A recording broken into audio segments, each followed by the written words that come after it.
Baru-baru ini saya membantu seorang pesara, Tuan B, mengalihkan simpanannya sebanyak RM137,000 ke dalam bentuk emas. Beliau memilih 8 keping 5 dinar dan 4 keping 10 dinar keluaran public gold. Persoalannya, kenapa Tuan B memilih emas berbanding membiarkan duit itu duduk di dalam akaun bank? Jawapannya mudah, beliau sudah celik ilmu emas. Beliau faham duit sama ada dalam bentuk kertas atau dalam akaun bank, nilainya makin lama makin susut. Sebagai contoh, pada Jun 2024, nilai ringgit jatuh teruk ke paras RM4.80 berbanding 1 USD. Kejatuhan ini menyebabkan kadar inflasi meningkat, kuasa beli duit semakin rendah dan simpanan dalam bentuk wang semakin terhakis. Tapi emas lain sifatnya.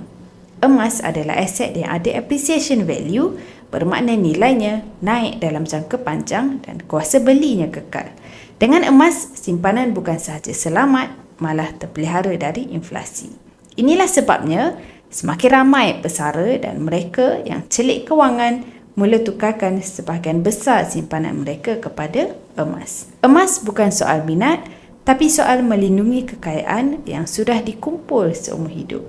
Kalau anda nak mula simpan emas dengan cara yang mudah, murah dan patuh syariah, anda boleh rujuk pin video saya untuk langkah mudah daftar akaun emas dan nanti saya akan bantu anda cara terbaik menabung emas di public gold sesuai dengan bajet anda.